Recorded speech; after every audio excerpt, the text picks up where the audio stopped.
Hello everyone, this is Dr. Houck again, back with another discussion, this time a discussion of the Module 3 assignment. Again, you'll want to have a hard copy, your work, in front of you as we go through it. Let's take it from the top, the section on Taoism. Multiple choice, number 1, that would be a star. Hopefully you figured out the basic sort of attributes and characteristics of yin versus yang by now. So 1 is C, number 2 would be D. All the others choices would be considered intrusive or aggressive, something along those lines. So C and D for 1 and 2. Number 3, that would be D, accommodating.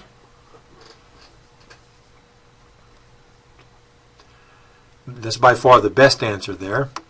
Number 4, passivity. Of the 4 choices, again, the best choice would be D. Number 5, that would be social and political harmony. That's the primary concern of Confucianism. So that's different than Taoism.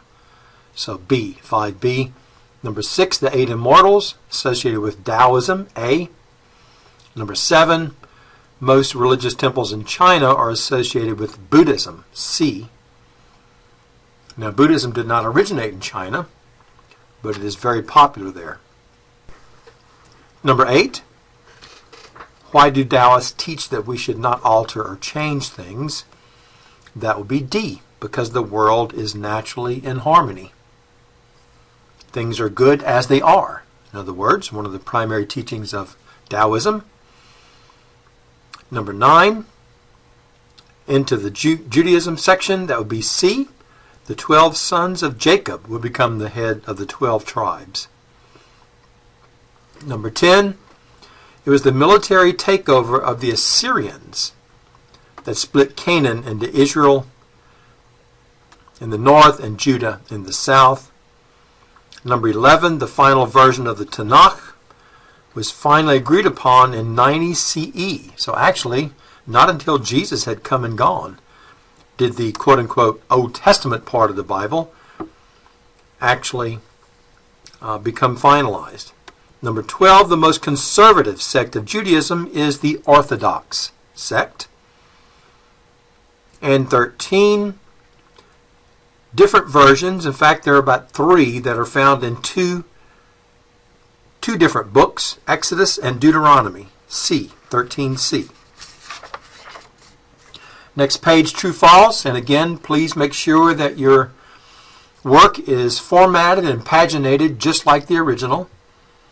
Number 14, in Taoism, the yin and yang, in fact, do not represent good and evil. That's a sort of mistaken perception people have about Taoism. It has nothing to do with good and evil. It has everything to do with balancing complementary forces. So 14 is false. 15, that is true. The Tao is the foundation of everything in Taoism. Number 16, that is false.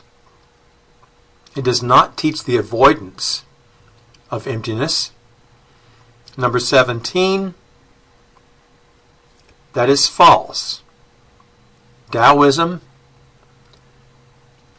recognizes and respects Pu, as you know, simplicity in things.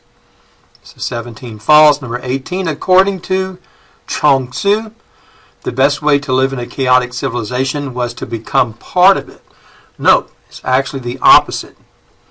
The best way to live in a chaotic, absurd civilization was to move out of it, stay away from it. So 18 is false, as written. True, false for Judaism. The Assyrians destroyed the first Jewish temple. That is false. It is the Babylonians that did that. Number 20, that is also false. In fact, for long periods historically, the Israelites were polytheists, as you know from watching the multi-part documentary on Judaism. Number 21, that is false.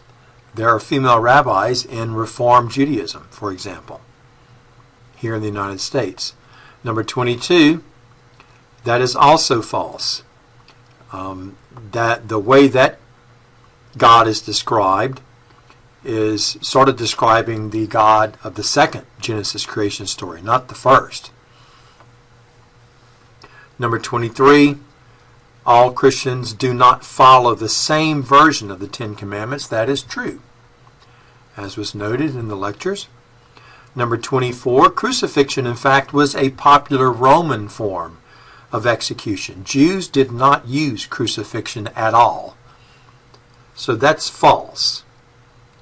The popular form of Jewish execution was stoning. So which makes it all the more remarkable that they managed to blame the Jews for the death of Jesus. Number 25, the first Jewish temple was built during the reign of King Solomon. That is true.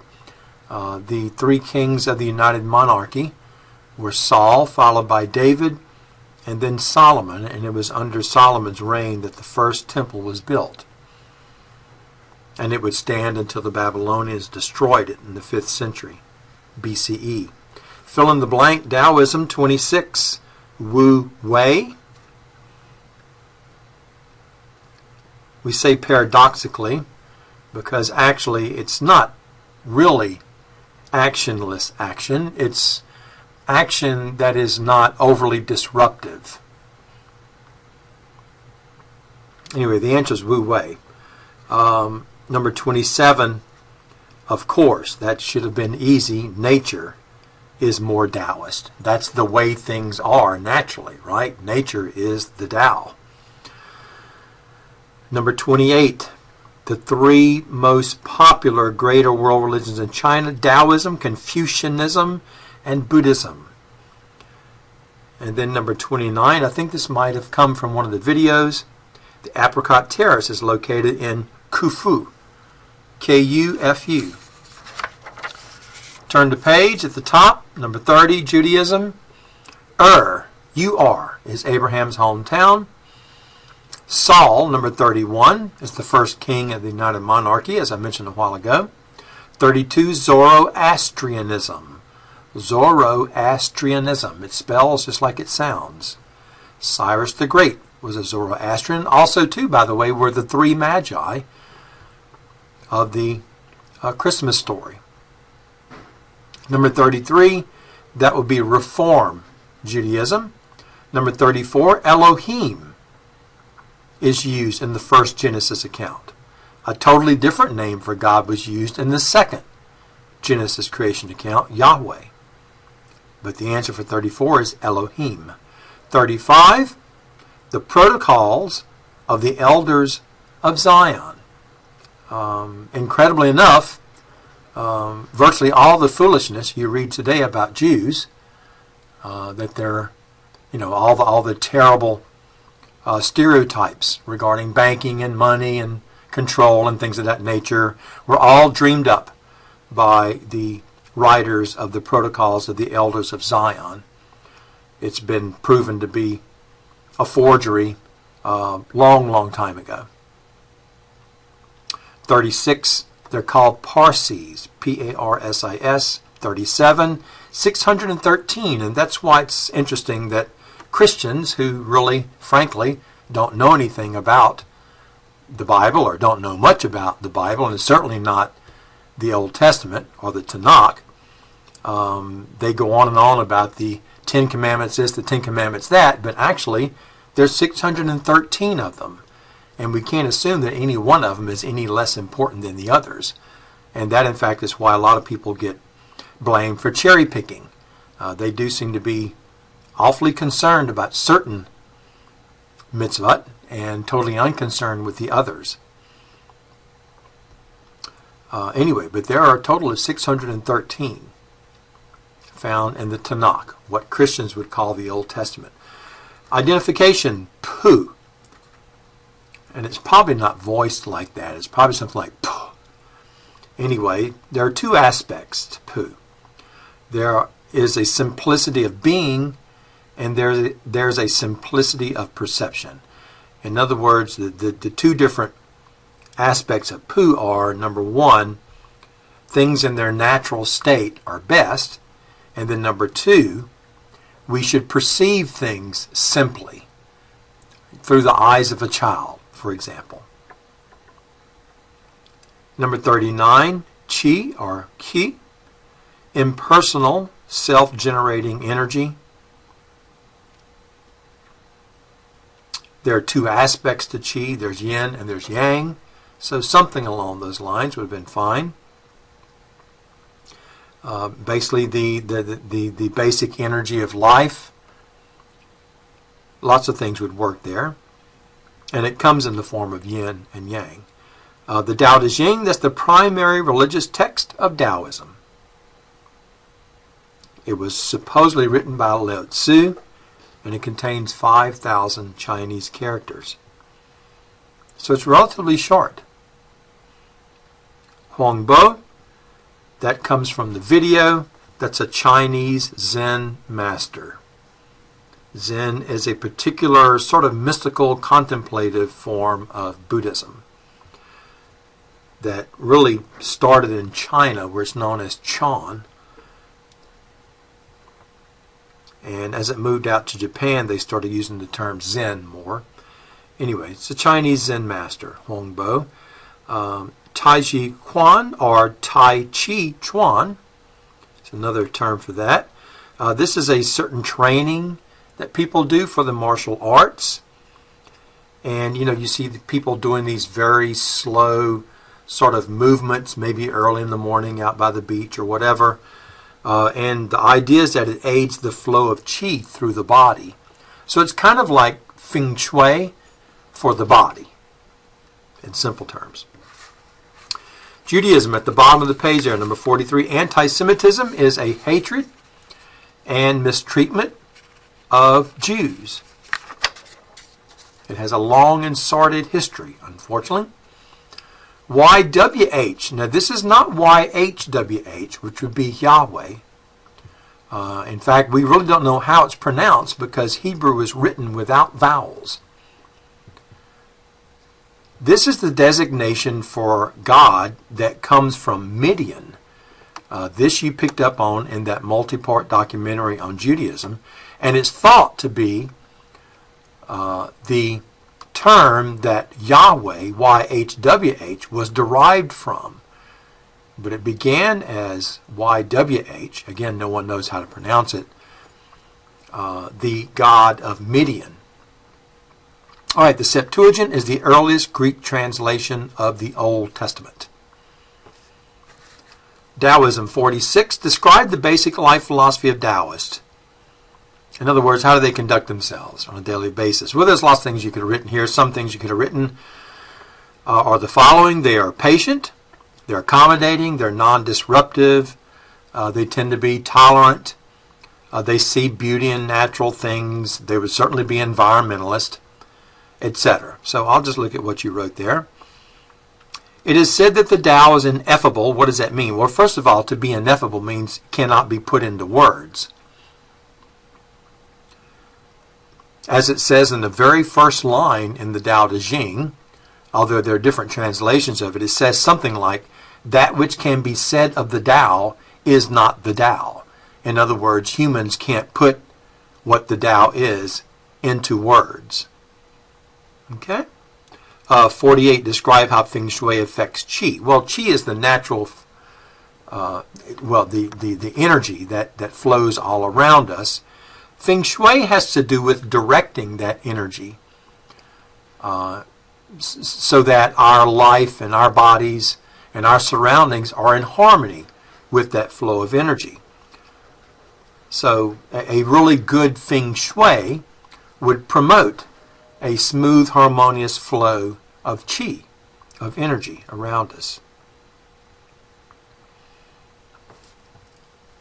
Number 49, quite simply because bitterness is natural, right? Things are naturally bitter. Things are naturally sweet. Things are naturally acidic. Things are naturally tart. Things are naturally sour. All these things are good because they're all natural. So bitterness isn't any better than sweetness in the Taoist world. since they all are natural sensations. And I should say natural characteristics of things. Number 50, describe one behavior activity exhibited or engaged in by ordinary Americans on a daily basis that egregiously violates the basic philosophy of Taoism. Well, there's lots of things here. That shouldn't have been too hard for you. I generally give students a lot of leeway on this one. Using plastic surgery, putting on too much makeup. If you're involved in any sort of polluting activity. If you're clearing land, that's not a good thing. If you're draining lakes, that's not a good thing. Something like hunting would not be a good thing here. So anyway, I think you can figure out what would work here. If you just remember that which is natural is good and sort of work from there. Number 51, water follows the path of least resistance, yet it can carve a canyon out of rock. So that's why it's such a good symbol of Taoism. It really doesn't do anything, but it gets things done, if that makes sense. So it's almost a perfect illustration of Wu Wei. Okay, number 52, the documentary hypothesis says that there were many different authors of the Pentateuch, the first 5 books of the Tanakh, whereas the traditional understanding says that Moses wrote the first 5 books of the Tanakh. Simple as that. Top of the next page, 53. According to Scriptures, Moses destroyed the first set of the Ten Commandments in disgust due to the idolatry of those left at the foot of the mountain. Think about this story as a secular historian might and state what this story might be symbolizing. Well, for one thing, we would not interpret it literally, right? We need to read behind the story. And a secular historian would point out that what the story is symbolizing is that the Israelites remained committed polytheists. Right? They weren't buying into the monotheism thing that Moses was preaching. Okay, so that would be the answer there. Number 54, to a Jew, remember, the only text that exists that has any relevance is the Tanakh, what Christians call the Old Testament. As far as Jews are concerned, the New Testament doesn't even exist, or certainly it's not even relevant to their worship. Okay, because remember, they do not recognize Jesus, or at least the claims made about Jesus by Christians. So the term Old Testament is irrelevant and somewhat insulting to them. There's nothing old about their holy book from the perspective of Jews. Number 55. State only two reasons why scholars argue the flood story narrative is actually the result of the combination of 2 different stories. Well, there are discrepancies. There are discrepancies regarding a couple of things. Number 1, the number of animals differs. Number 2, how long the flood lasted. There's a discrepancy there. Number 3, did they send out a dove or did they send out a raven? And then there are others, but you just need to mention 2 discrepancies there, and there are quite a few.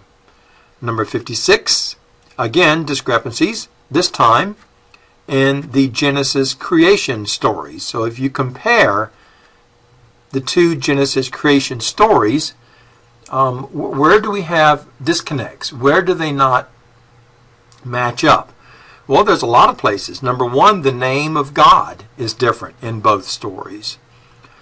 Number 2, the literary styles are totally different. If you read the first Genesis creation account, you're reading something like a poem,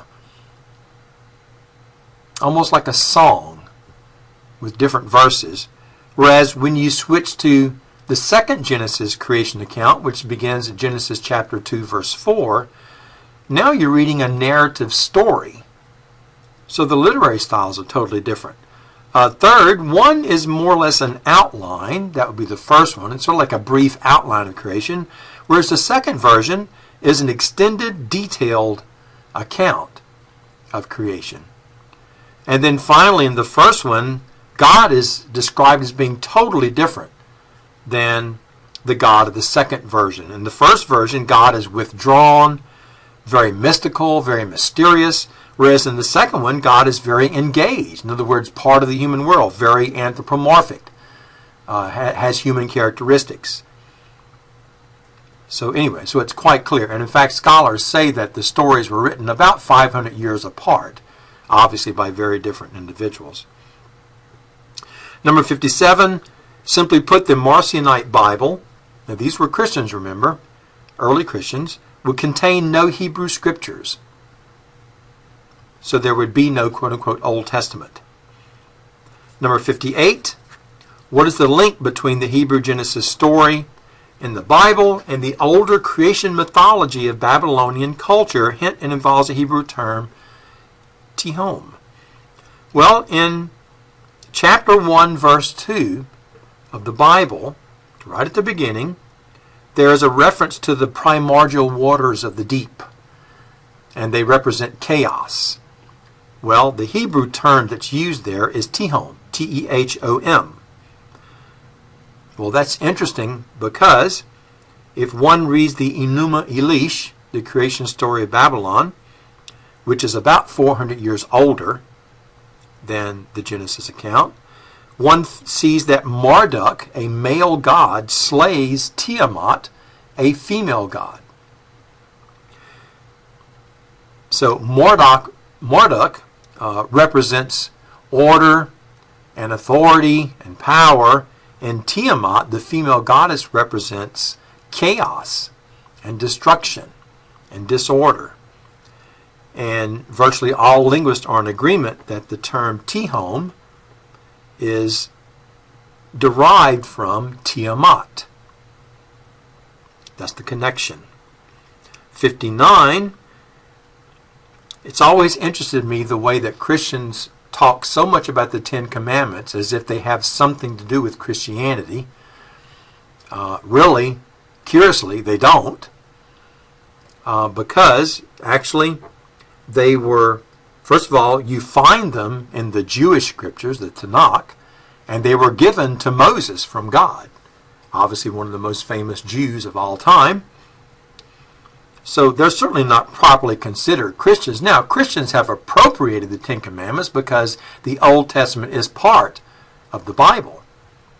But they certainly are not, quote-unquote, Christian in derivation and origination. Okay? Number 60. What does the First Amendment to the Constitution say about Congress and laws regarding religion? And please do not simply state the amendment. That would be a poor question if I just was asking you just to cut and paste. No, that I would like you to think about it. That's why I always insist on you writing things down in your own words. Please don't forget that. Well, if you read, obviously you pull up the First Amendment and you read it, and it basically says that Congress, in other words, the law-making body in our country, will not have anything to do with religion. That they're not going to support religion and they're not going to prohibit religion. Because the amendment actually reads, they will make no law respecting an establishment of religion or prohibit the free exercise thereof. So in your own words, you can simply write that Congress is not in the business of making any laws either for or against religion. And that, by the way, is where the separation of church and state comes from. It's very real. It's right there in the First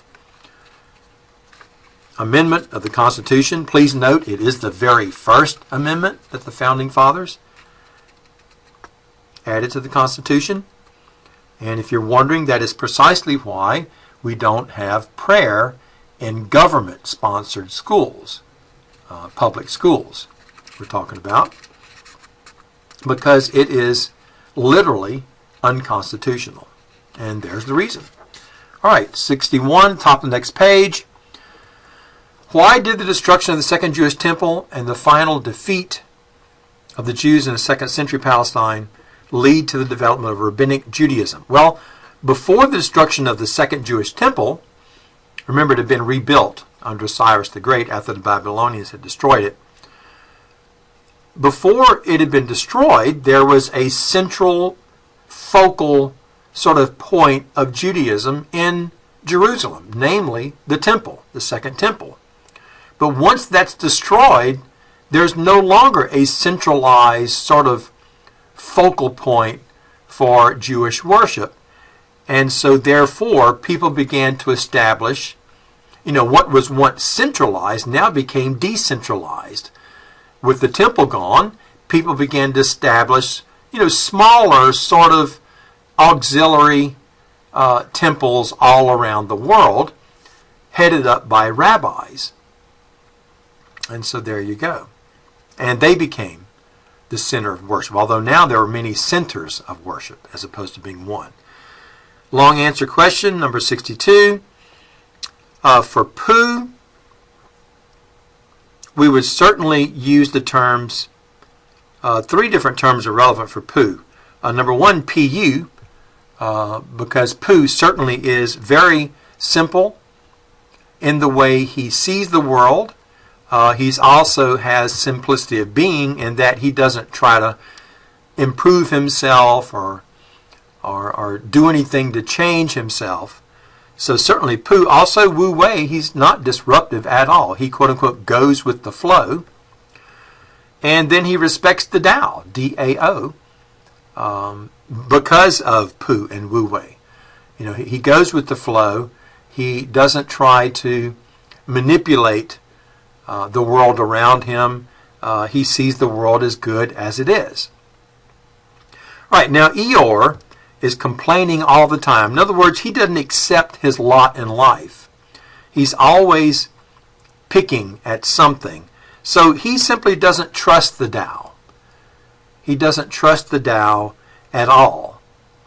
And because of that, he disrupts Qi.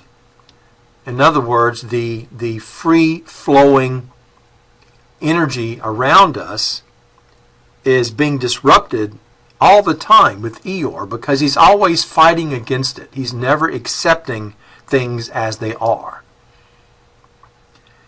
And Owl, of course, is so much of a scholar into book learning that he can't see the forest for the trees, as they might say.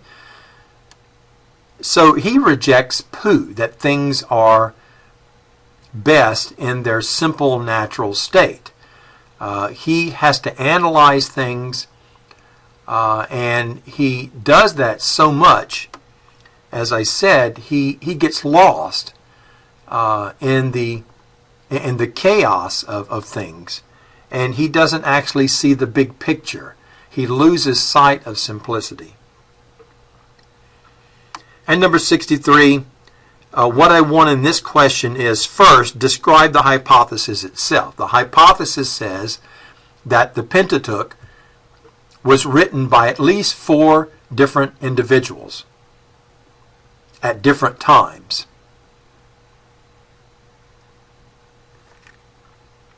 And their writings all comprise the Pentateuch. Secondly, you really have to describe who they are. There's the J writer, the E writer, the D writer, and the P writer, and talk about their roles.